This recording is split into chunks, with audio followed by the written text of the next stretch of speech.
नमस्कार दोस्तों आज की हमारी कहानी उत्तर प्रदेश के जौनपुर शहर से कुछ ही घंटों के सफर पर मौजूद एक ऐसे गांव के रहने वाले एक शख्स की है जिस गांव को निवाड़ा गांव के नाम से जाना जाता है। और जिस शख्स की आज की ये कहानी है उस शख्स को भिवाराम के नाम से जाना जाता है। तो चलिए अब ये कहानी भिवाराम के पॉइंट ऑफ व्यू से सुनते हैं। मेरा नाम भिवाराम है और मैं उत्तर प्रदेश के जौनपुर शहर से कुछ ही घंटों के सफर पर मौजूद निवाड़ा गांव का रहने वाला हूं। आज जो डरावनी कहानी मैं आप लोगों को सुनाने जा रहा हूं वो मेरे जीवन में घटी एक बहुत ही भयंकर और डरावनी घटना के बारे में है। दरअसल ये कहानी उस वक्त की है जब मैं एक दूध वाला हुआ करता था, यानी कि आज से कुछ साल पहले मैं दूध बेचने का काम किया करता था। दरअसल ये बात आज से लगभग 7 साल पहले की है। वो दिन 17 फरवरी 2018 का था। उस दिन से पहली रात यानी कि 16 फरवरी की रात को मैं अपने दूध के सारे बर्तन एक जगह पर रखकर सो गया था, क्योंकि रात के 2 बजे से ही मुझे मेरी भैंसों का दूध निकालना था। अब रात के 2 बजे का नाम सुनकर आप में से बहुत से लोगों को ये बात हजम नहीं हो रही होगी कि भला रात के 2 बजे ही भैंस का दूध कौन निकालता है। तो इसके पीछे की वजह मैं आप लोगों को बता दूं कि मेरा काम गांव में घर घर जाकर दूध पहुंचाने का था। और गांव के बहुत से घर ऐसे थे जिन घरों के लोग सुबह लगभग 6 बजे ही अपने घर से शहर की तरफ काम के लिए निकल जाया करते थे, लेकिन उनके 6 बजे घर से निकलने से पहले मुझे उनके घर तक दूध पहुंचाने का काम करना पड़ता था। अगर मैं 1-2 दिन भी लेट हो जाता था तो वो लोग मुझे दूध लाने के लिए मना कर देते थे, क्योंकि मेरे गांव में मेरे अलावा भी 1-2 लोग और थे जो मेरी तरह ही दूध बेचने का काम किया करते थे। इसी वजह से मुझे हमेशा ही इस बात का ख्याल रखना पड़ता था कि मेरे काम में कहीं पर कोई भी कमी ना हो, ताकि गांव में मेरे जितने भी ग्राहक जुड़े हुए हैं वो किसी भी वजह से मुझसे ना बिछड़े। इसी वजह से मैं रात के 2 बजे से ही दूध निकालना शुरू कर देता था और 2 बजे से लेकर 1 घंटे में रात के 3 बजे तक सभी भैंसों का दूध निकालकर रात के 3 बजे ही अपने फार्म हाउस से गांव की तरफ दूध बेचने के लिए निकल जाता था। अब मेरा जो फार्म हाउस था वो गांव से लगभग आधे घंटे की दूरी पर था। इसी वजह से मुझे 3 बजे के आसपास में ही अपने फार्म हाउस से गांव की तरफ दूध बेचने के लिए सुबह सुबह ही निकलना पड़ता था, क्योंकि मुझे इस बात का अच्छी तरीके से पता होता था कि गांव की जो औरतें होती हैं वो सुबह के लगभग 4 बजे के आसपास में ही अपना घर का काम करने के लिए उठ जाती हैं। तो 4 बजे के आसपास में मैं उन लोगों के घर पर उन्हें दूध देने के लिए पहुंच जाता था और इस तरीके से मेरा ये धंधा काफी ठीक तरीके से चल रहा था। साथ ही इस धंधे में मेरी जो घरवाली थी वो भी मेरी काफी मदद किया करती थी। रात को जब मैं 2 बजे भैंसों का दूध निकालने के लिए बैठता था तो मेरे साथ साथ वो भी दूध निकालने का काम किया करती थी। इसी वजह से हम दोनों साथ में मिलकर इतनी सारी भैंसों का एक साथ दूध निकाल लेते थे और जो 5-7 भैंसों का जो दूध बच जाता था उसको मेरे आने के बाद पीछे से मेरी घरवाली निकाल लेती थी। लेकिन मुझे इस बात का उस वक्त जरा भी अंदाजा नहीं था कि एक दिन इसी दूध के धंधे को करते हुए मेरे साथ एक ऐसी डरावनी घटना होगी कि उस घटना के होने के बाद मुझे इस बात का अच्छी तरीके से अंदाजा हो जाएगा कि अगर अब मैंने इस दूध वाले धंधे को बंद नहीं किया तो एक दिन मेरी सांसें बंद हो जाएगी, क्योंकि उस दूध वाले धंधे की वजह से मेरे पीछे एक ऐसा डरावना साया पड़ गया था कि उस साये ने मेरा जीना हराम कर दिया था। अब 16 फरवरी 2018 की रात को अपने दूध के सारे बर्तन एक जगह पर रखकर मैं सो गया था और जैसे ही रात के 2 बजते हैं तो मेरे फोन में अलार्म बजती है और उसके साथ ही मैं अपने बिस्तर से उठ जाता हूं और अपनी घरवाली को भी उठा देता हूं। 3 बजे तक हम दोनों गांव के लोगों को जितना दूध देकर आना होता था उतना दूध निकाल लेते हैं और उसके बाद मैं दूध के 2 बड़े बड़े केन को अपनी साइकिल के दोनों तरफ लटकाकर अपने फार्म हाउस से गांव की तरफ निकल जाता हूं। अब मेरे फार्म हाउस से गांव के बीच का जो रास्ता था वो काफी ज्यादा सुनसान और बहुत सारे गड्ढों से भरा हुआ था और उन गड्ढों में जगह जगह पर काफी गंदा पानी भी भरा हुआ था, जिसके चलते मुझे रात के वक्त साइकिल को काफी ध्यान से चलाकर लेकर जाना पड़ता था। अभी मैं उस रास्ते पर थोड़ा आगे आया ही था कि अचानक से ही मेरे साइकिल के पीछे वाले पहिए से एक बहुत तेज आवाज आती है और वो आवाज कुछ इस तरह की थी जैसे अचानक से ही मेरी साइकिल के पहिए से हवा निकल गई हो। आवाज को सुनते ही मुझे समझ में तो आ गया था कि साइकिल के पहिए की हवा ही निकल गई है, लेकिन एक बार तसल्ली करने के लिए मैं अपने मोबाइल की रोशनी से पीछे वाले पहिए को देखता हूं और जैसे ही मैं मोबाइल की रोशनी में पीछे वाले पहिए को देखता हूं तो मुझे इस बात का यकीन हो जाता है कि साइकिल का पहिया पंचर हो गया है। लेकिन अब पंचर पहिए वाली साइकिल के ऊपर बैठकर मैं उसको चलाकर तो बिल्कुल भी नहीं लेकर जा सकता था, क्योंकि पहले से ही उस पहिए पर पीछे की तरफ लटके हुए दूध के बड़े बड़े केनों का इतना वजन पड़ा हुआ था। इसी वजह से मैं साइकिल के ऊपर से नीचे उतरता हूं और पैदल ही उसको धक्का मारते हुए उस रास्ते पर आगे बढ़ने लगता हूं। लेकिन थोड़ी ही आगे चलने के बाद मुझे ऐसा महसूस होता है कि अगर मैं इस रास्ते से गांव की तरफ जाऊंगा तो मुझे जाने में काफी ज्यादा समय लग जाएगा और ऐसे में मैं लोगों के घर पर टाइम पर दूध नहीं पहुंचा पाऊंगा। तो क्यों ना आज मैं उस शॉर्टकट रास्ते से चला जाऊं, जिस शॉर्टकट रास्ते के बारे में गांव के लोगों का कहना होता है कि उस शॉर्टकट रास्ते पर आज भी लज्जों की आत्मा भटकती है। अब लज्जों का नाम सुनते ही आप लोग सोच रहे होंगे कि कहानी में ये नया किरदार कौन है, तो थोड़ा सब्र रखिए, आपको जल्द ही इस नए किरदार के बारे में भी पता चल जाएगा।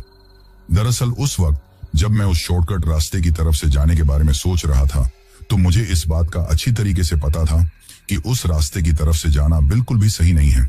क्योंकि उस रास्ते को पूरे गांव के द्वारा भूतिया कहा जाता था। रात को जाना तो दूर की बात थी, उस रास्ते से तो कोई दिन के वक्त भी नहीं जाता था, क्योंकि दिन के वक्त भी उस रास्ते पर जाने से बहुत से लोगों को ऐसा महसूस होता था जैसे कोई उनका पीछा कर रहा है। इसी वजह से गांव के लगभग हर घर में उस रास्ते के बारे में चर्चाएं होती रहती थी और गांव के लोग अपने घर के छोटे बच्चों को यह बात समझाते रहते थे कि भूल कर भी उस रास्ते की तरफ मत जाना। दरअसल जिस रास्ते के बारे में मैं बात कर रहा हूं वो रास्ता उसी रास्ते पर पड़ता था जिस रास्ते से होते हुए मैं हमेशा दूध को लेकर गांव की तरफ जाता था। लेकिन क्योंकि अब मेरी साइकिल पंचर हो गई थी, इसी वजह से मैं सोचता हूं कि मैं शॉर्टकट रास्ते से चला जाऊं, क्योंकि उस रास्ते से जाने पर मैं इस वाले रास्ते के आधे टाइम में ही गांव में पहुंच सकता था। लेकिन उस रास्ते से गए हुए मुझे काफी लंबा समय हो गया था। जब से उस रास्ते पर वो डरावनी घटना हुई थी तभी से मैं उस तरफ से कभी भी नहीं गया था। लेकिन आज क्योंकि मेरी साइकिल पंचर हो गई थी, इसी वजह से मुझे जितना जल्दी हो सके उतना जल्दी गांव में पहुंचना था। उस वक्त जब मैंने अपने मोबाइल में टाइम देखा तो उस वक्त तक रात के 3 बजे से भी ज्यादा का वक्त हो गया था। इसी वजह से मैं सोचता हूं कि जो होगा वो देखा जाएगा। अगर आज एक बार मैं इस रास्ते से सही सलामत गांव में पहुंच गया तो मैं ये मान लूंगा कि इस रास्ते के बारे में गांव के लोग सिर्फ अफवाहें ही उड़ाते हैं और इसके लिए मुझे इस रास्ते से होकर आज जाना ही पड़ेगा। अब यही बात सोचकर मैं अपनी साइकिल को उस रास्ते की तरफ घुमा लेता हूं जिस रास्ते को गांव के लोगों के द्वारा भूतिया कहा जाता है और ऐसा माना जाता है कि आज भी उस रास्ते पर लज्जों की आत्मा भटकती है। अब उस वक्त मैं अपनी साइकिल को धक्के मारते हुए एक हाथ में अपने मोबाइल की रोशनी के सहारे उस रास्ते पर चलता जा रहा था। अभी मैं उस रास्ते पर थोड़ा आगे आया ही था कि मुझे दूर से ही वो जगह और वो पेड़ दिखाई देने लगता है जिस जगह पर आज से कुछ साल पहले वो डरावनी घटना हुई थी। उस जगह को देखते ही दूर से ही मेरा गला सूखने लगता है, लेकिन मैं उस जगह की तरफ देखने के बजाय अपने कदमों की तरफ देखते हुए अपनी नजरों को नीचे करके लगातार उस रास्ते पर आगे की तरफ चलता जा रहा था। लेकिन जैसे जैसे मैं आगे की तरफ चलता जा रहा था वैसे वैसे ही मेरा डर और भी ज्यादा बढ़ता जा रहा था, जबकि अब तक तो मुझे कुछ ऐसी डरावनी चीज या फिर कोई भी ऐसा डरावना साया दिखाई भी नहीं दिया था जिसकी वजह से मैं इतना ज्यादा डर रहा था। पर पता नहीं उस रास्ते पर चलते वक्त अचानक से ही मेरे पूरे बदन पर पसीना आने लगता है और मेरी सांसें भी काफी ज्यादा तेज हो जाती हैं। मेरा डर अब मेरे ऊपर हावी हो रहा था। मुझे ऐसा लग रहा था कि शायद मेरा ब्लड प्रेशर बढ़ रहा है, क्योंकि उस वक्त मैं मेरे दिमाग में एक साथ पता नहीं बहुत सारी बातें सोच रहा था। मेरे दिमाग में उस वक्त इतने सारे डरावने विचार चल रहे थे कि मैं अपने उन विचारों पर बिल्कुल भी काबू नहीं कर पा रहा था। अभी मेरे साथ ये सब हो ही रहा था कि तभी अचानक से ही मुझे मेरे पीछे की तरफ से आवाज आती है कि थोड़ा दूध हमें भी पिला दो, क्या पूरे दूध को गांव वालों को ही पिलाओगे? ये आवाज सुनते ही मेरे चलते हुए कदम अचानक से रुक जाते हैं और जैसे ही मेरे कदम रुकते हैं तो मुझे मेरे कानों में किसी और के कदमों की आवाज सुनाई देने लगती है। और सिर्फ कदमों की आवाज ही नहीं, बल्कि उन कदमों की आवाज के साथ साथ मुझे मेरे कानों में पायल की छन छन की आवाज भी सुनाई देने लगती है। उस आवाज को सुनकर मुझे ऐसा महसूस होता है कि जो कोई भी पीछे की तरफ से मुझे आवाज लगा रहा है उसने अपने पैरों में काफी मोटी मोटी पायल पहन रखी है, और अगर उसने पायल पहन रखी है तो होना हो वो कोई ना कोई औरत या फिर कोई लड़की है। लेकिन उस वक्त मैं मेरे दिमाग में सोचता हूं कि रात के इस घने अंधेरे में 3 बजे के आसपास में ही भला कोई औरत या लड़की यहां पर क्या कर रही होगी, और अगर इसको दूध ही चाहिए था तो ये मुझसे गांव में भी कह सकती थी। इस तरीके से इस सुनसान रास्ते पर मुझे दूध लेने के लिए क्यों रोक रही है। जैसे ही मैंने मेरे दिमाग में ये बात सोची तो मुझे गांव के लोगों के द्वारा जो बातें कही जाती थीं वो बातें याद आने लगती हैं। दरअसल जब कभी भी गांव में इस सुनसान रास्ते पर हुई उस डरावनी घटना के बारे में बातें चलती हैं तो गांव के लोगों का कहना होता है कि अगर गलती से भी कोई इंसान उस रास्ते से गुजर जाता है और उस रास्ते से गुजरते वक्त उसे कहीं से भी कोई भी आवाज सुनाई देती है तो उसे उस आवाज का कोई भी जवाब नहीं देना चाहिए और चुपचाप तेज कदमों के साथ चलते रहना चाहिए, क्योंकि अगर एक बार उस इंसान ने उस आवाज का जवाब दिया या फिर पलटकर जिस तरफ से वो आवाज आई है उस तरफ देखा तो फिर उस इंसान के साथ कुछ ऐसा होता है जिसके बारे में शायद कोई कल्पना भी नहीं कर सकता। जैसे ही मुझे गांव वालों की ये बात याद आती है तो मैं अपने रुके हुए कदमों को फिर से आगे की तरफ बढ़ाने लगता हूं और धीरे धीरे अपने कदमों की रफ्तार बढ़ा देता हूं। उस वक्त वो जगह इतनी ज्यादा सुनसान और शांत थी कि मुझे मेरे कानों में उस वक्त सिर्फ मेरे कदमों की ओर मेरे धक्का मारने पर चलती हुई साइकिल के पहिए की ही आवाज सुनाई दे रही थी। उस आवाज को सुनने के बाद मैंने फिर से अपने कदमों को अभी थोड़ा आगे बढ़ाया ही था कि एक बार मुझे फिर से वो आवाज आती है, और इस बार वो आवाज उस तरह से नहीं आई थी जिस तरह से थोड़ी देर पहले मुझे सुनाई दी थी। दरअसल इस बार वो आवाज काफी ज्यादा भारी और भयंकर रूप से आई थी। इस बार जैसे ही मैंने उस आवाज को सुना तो मेरे होश उड़ गए, क्योंकि अभी जो माहौल बिल्कुल शांत और सन्नाटे से घिरा हुआ था वो एक ही झटके में उस आवाज से गूंज गया था। मुझे ऐसा लगा कि जैसे चारों तरफ से सिर्फ वही आवाज आ रही हो। इस बार मुझे सुनाई देता है कि तुम बहुत बड़ी भूल कर रहे हो। मेरे रोकने के बाद भी अगर तुम नहीं रुक रहे तो फिर तुम्हारे साथ कुछ ऐसा होगा जिसके होने के बाद तुम्हें तुम्हारी इस गलती पर इतना ज्यादा पछतावा होगा कि तुम्हारे पास उस वक्त सिर्फ पछताने के अलावा और कुछ भी नहीं बचेगा, क्योंकि आज तक जिस किसी ने भी लज्जों की आवाज नहीं सुनी तो फिर वो आगे चलकर किसी और की आवाज सुनने के लायक भी नहीं रहा है। अब जैसे ही मुझे मेरे कानों में लज्जों का नाम सुनाई देता है तो लज्जों का नाम सुनते ही मेरे हाथ पांव कांपने लगते हैं और मेरे पैर उस वक्त इस तरह से कपकपा रहे थे कि उस वक्त मैं अपने पैरों पर ठीक तरीके से खड़ा भी नहीं रह पा रहा था। लेकिन उस वक्त मैं इतना ज्यादा डर चुका था कि मेरे में इतनी भी हिम्मत नहीं थी कि मैं पीछे की तरफ पलटकर ये देख सकूं कि पीछे की तरफ कौन है जो मुझे लज्जों का नाम लेकर आवाज दे रहा है, क्योंकि गांव में लज्जों के नाम का ही इतना ज्यादा खौफ था कि उसका नाम सुनते ही मेरी घी बैठ गई थी और मुझे उस वक्त यकीन हो गया था कि आज मेरा मरना तय है, क्योंकि उस वक्त मेरे आसपास में दूर दूर तक कोई भी ऐसा इंसान नहीं था जो उस वक्त मेरी मदद कर सकता था। अभी मैं उस एक जगह पर बिल्कुल जड़ होकर खड़ा खड़ा अपने दिमाग में अनेकों बातों को सोच ही रहा था कि तभी मेरे कानों में मुझे फिर से किसी के चलने के कदमों की आवाज के साथ साथ पायल के छन छन की आवाज सुनाई देती है और धीरे धीरे मुझे वो आवाज मेरी तरफ आते हुए सुनाई दे रही थी। उस आवाज को मेरी तरफ आता हुआ महसूस करके मुझे इस बात का अंदाजा हो गया था कि अब जो कोई भी मेरे पीछे हैं वो मेरे पास आ रही हैं। उस वक्त एक मन तो मेरा ऐसा करता है कि मैं मेरी इस साइकिल और दूध को यहीं पर छोड़कर यहां से भाग जाऊं, लेकिन उस वक्त मैं चाहकर भी ऐसा नहीं कर सकता था, क्योंकि मेरा शरीर मेरा बिल्कुल भी साथ नहीं दे रहा था। वहां से भागना तो दूर की बात है, मैं तो उस वक्त ठीक तरीके से सांस भी नहीं ले पा रहा था। उस वक्त मैं सांस भी इतना धीरे धीरे ले रहा था कि मेरे अलावा मेरे सांस लेने की आवाज भी किसी और के कानों में ना पड़े। पता नहीं उस वक्त मुझे इतना ज्यादा डर क्यों लग रहा था, जबकि मैंने तो उस वक्त तक मेरी आंखों से कुछ ऐसा देखा भी नहीं था जिससे मैं इतना ज्यादा डरूं।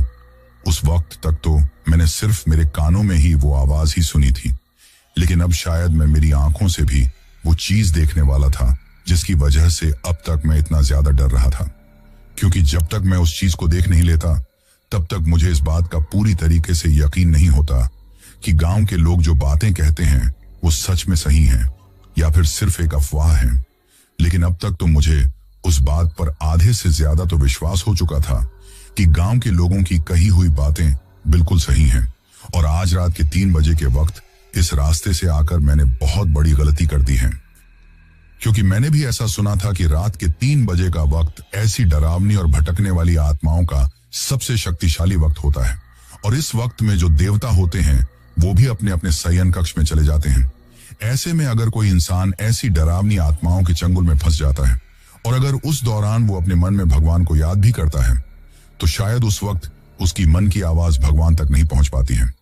क्योंकि उस वक्त भगवान निद्रा में होते हैं, यानी कि नींद में होते हैं।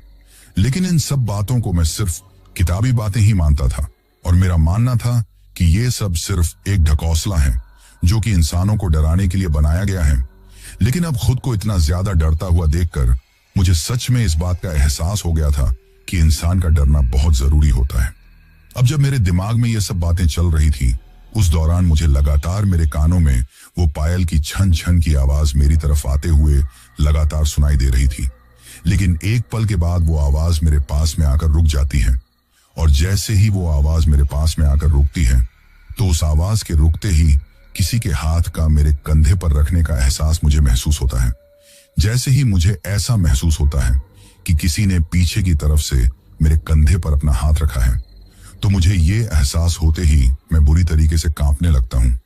उस वक्त मैं इतना ज्यादा कांप रहा था कि शायद उस वक्त मेरे पीछे जो कोई भी खड़ा हुआ था या फिर खड़ी हुई थी, उसको भी ये चीज बिल्कुल अच्छी तरीके से महसूस हो गई होगी कि मैं उस वक्त डर के मारे कितनी बुरी तरीके से कांप रहा हूँ। और शायद मेरी यही गलती पीछे की तरफ जो कोई भी थी उसके लिए काफी ज्यादा सही साबित होती है,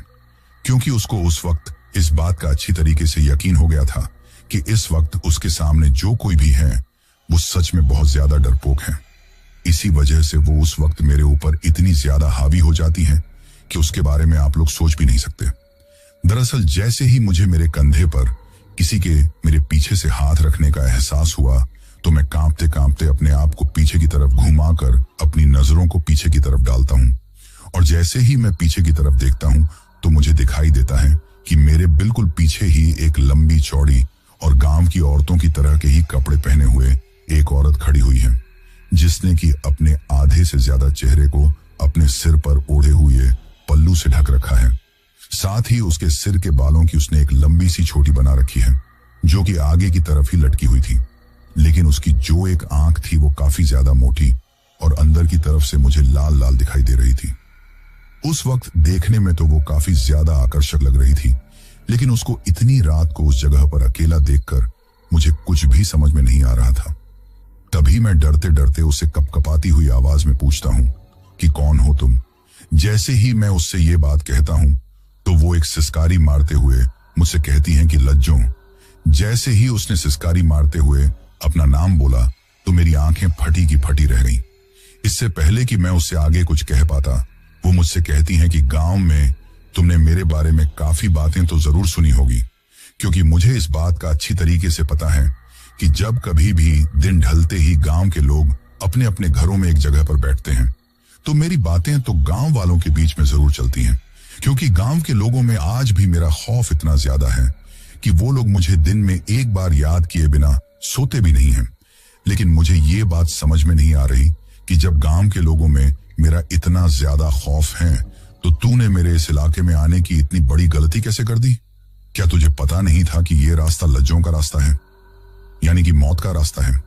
और तूने इस रास्ते पर आने की गलती कैसे कर दी?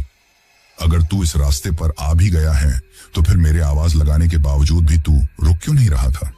तेरे इन साइकिल पर लटके हुए केनों को देखकर तो ऐसा लग रहा है कि जैसे इनमें दूध भरा हुआ हो, और मुझे दूर से ही दूध की काफी ज्यादा सुगंध आ रही है। मैं पिछले काफी लंबे समय से बहुत प्यासी हूं। आज तू ही मेरी प्यास बुझा सकता है। आज तो मेरी दो दो तरीके से प्यास बुझेगी।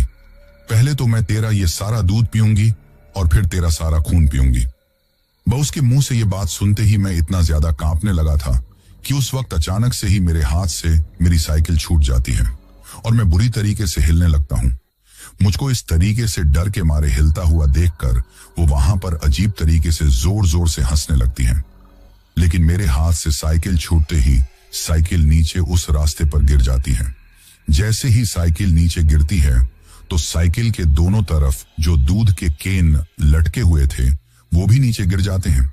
और नीचे गिरने के साथ ही उनके ऊपर जो ढक्कन लगा हुआ था वो ढक्कन भी खुल जाता है। जैसे ही ढक्कन खुलता है तो उन दोनों में भरा हुआ दूध नीचे रास्ते पर गिरने लगता है। उस दूध को नीचे रास्ते पर गिरता हुआ देखकर वो डरावनी औरत मुझसे बात करना तो बंद करती है और अचानक से ही मेंढक की तरह उछलकर नीचे उस रास्ते पर बैठ जाती है और उस रास्ते पर नीचे गिरते हुए दूध को अजीब तरीके से कुत्ते की तरह अपनी जीभ से चाटने लगती है। जब वो कुत्ते की तरह चाटते हुए उस दूध को पी रही थी तो उस वक्त उसने अपने एक हाथ से अपने सिर के पल्लू से अपने आधे चेहरे को जो ढक रखा था उसका वो पल्लू साइड में हो जाता है और उस पल्लू के साइड में हटते ही मुझे उसका आधा चेहरा दिखाई देता है। जैसे ही मुझे उसका आधा चेहरा दिखाई देता है तो उसके उस आधे चेहरे को देखते ही मेरी आंखें फटी की फटी रह जाती हैं और मेरा गला डर के मारे पूरी तरीके से सूख जाता है,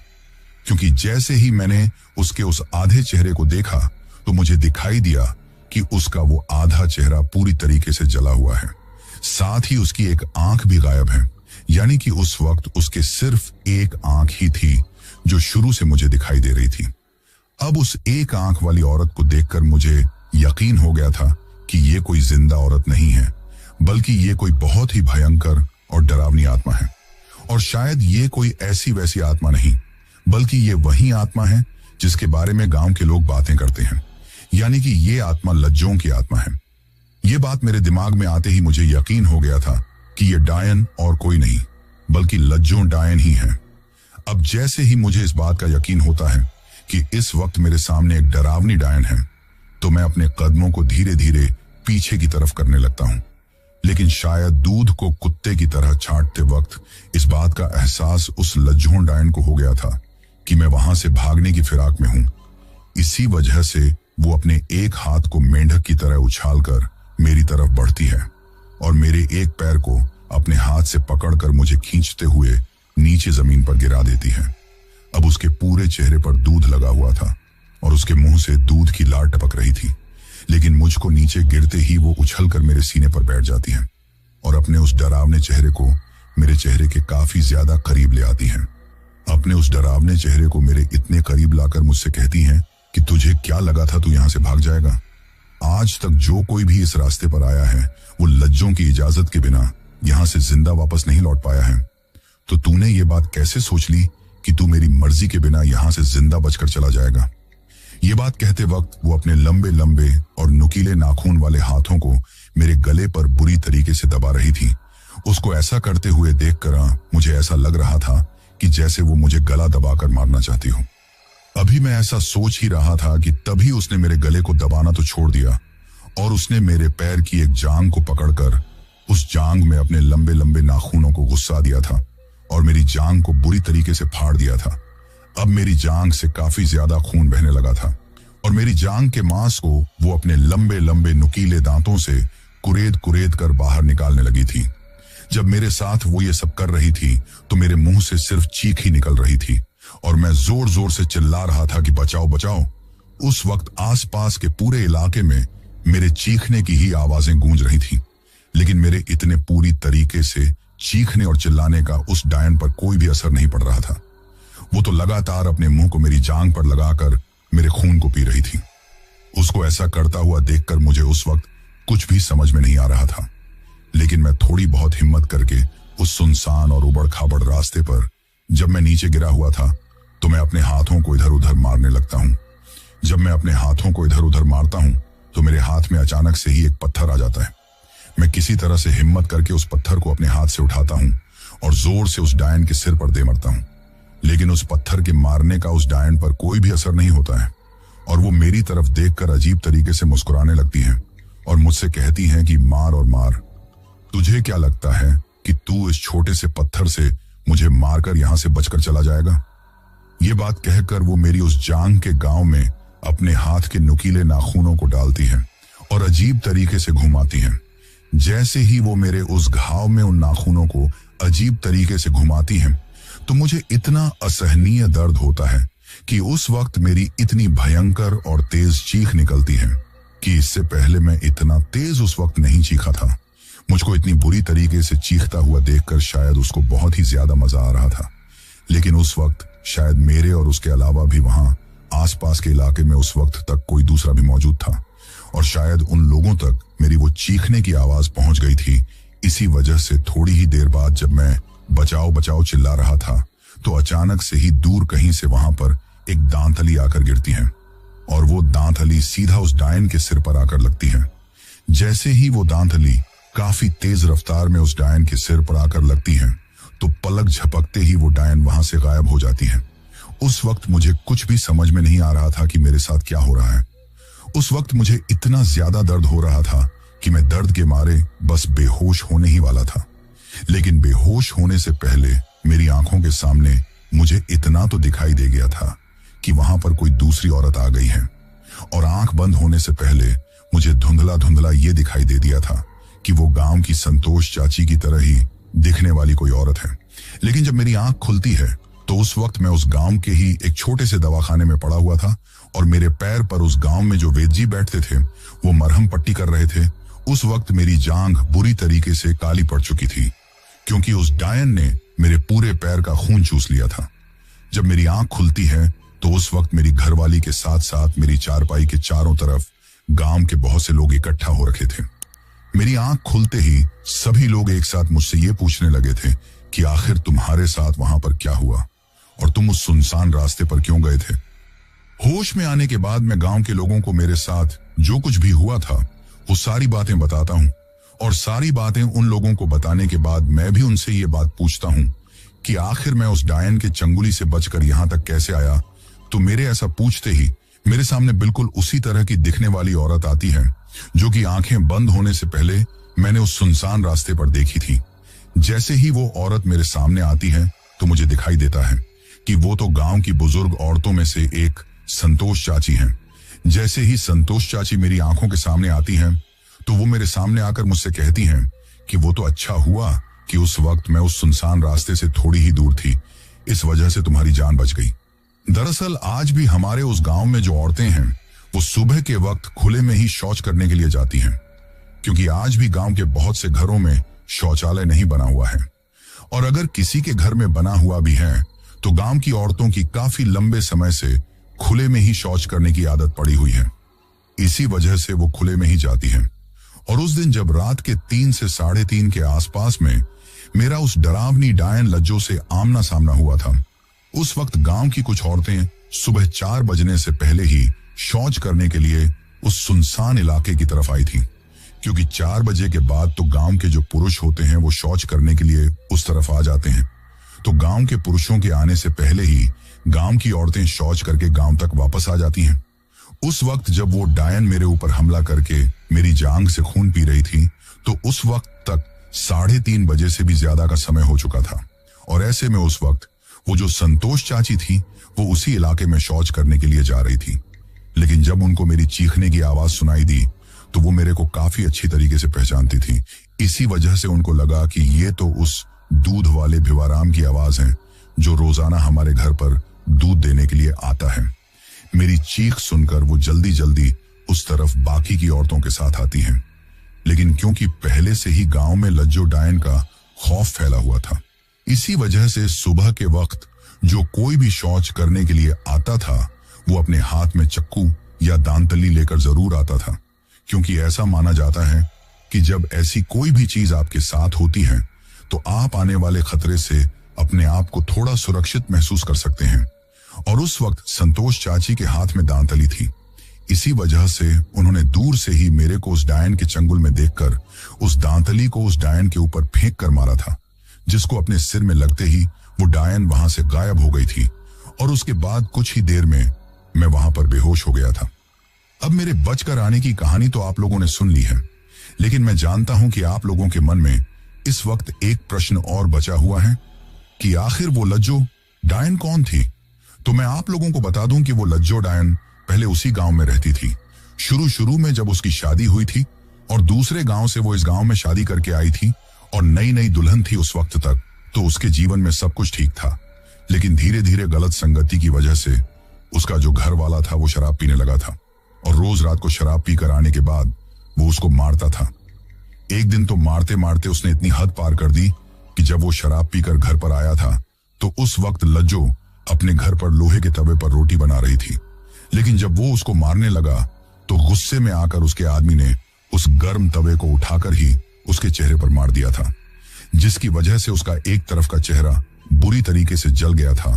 रोज रोज की इस मारपीट से परेशान होकर लज्जो अपने मायके वालों से भी अपने ऊपर हो रहे उस अत्याचार की शिकायत करती है, लेकिन क्योंकि उसके पीहर वाले काफी ज्यादा गरीब थे, इसी वजह से वो इस मामले में कुछ भी नहीं कर पाते हैं। कहीं से भी कोई भी सहायता न मिलते हुए देखकर लज्जो अपने आप को ही खत्म करने का फैसला कर लेती है। और जो सुनसान रास्ता उस तरफ से गुजरा था, जिसके बारे में गांव के लोगों का आज कहना है कि वो काफी ज्यादा डरावना है और वहां पर लज्जो की आत्मा भटकती है, उसी रास्ते पर लज्जो के पति के हिस्से की जमीन थी, यानी कि उनका खेत था।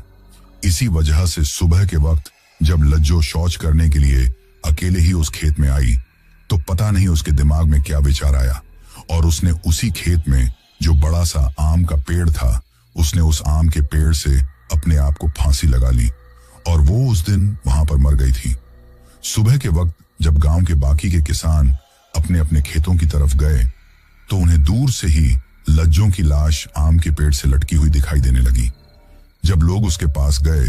तो उसके जले हुए चेहरे को देखकर सभी को उसके ऊपर काफी ज्यादा दया आई, लेकिन जब उसका पति उसको मारता था तो गांव का कोई भी शख्स उसकी मदद नहीं करता था। हर कोई उसको पीटता हुआ देखकर उसकी हंसी उड़ाता था। इसी वजह से मरने के बाद उसकी आत्मा गांव के लोगों के पीछे पड़ गई थी और उसके मरने के बाद ही उस रास्ते पर कई ऐसे डरावने हादसे हुए थे, जिसके बाद एक दो लोगों की तो वहां से लाशें भी मिली थी और उन लोगों की लाश से मिलने के बाद ही गांव के लोगों ने उस रास्ते की तरफ जाना बंद कर दिया था। तभी से उस रास्ते पर लज्जो की आत्मा का खौफ बना हुआ था। तो दोस्तों, ये थी हमारी आज की कहानी। कहानी आपको कैसी लगी ये आप मुझे कमेंट बॉक्स में कमेंट करके जरूर बताना।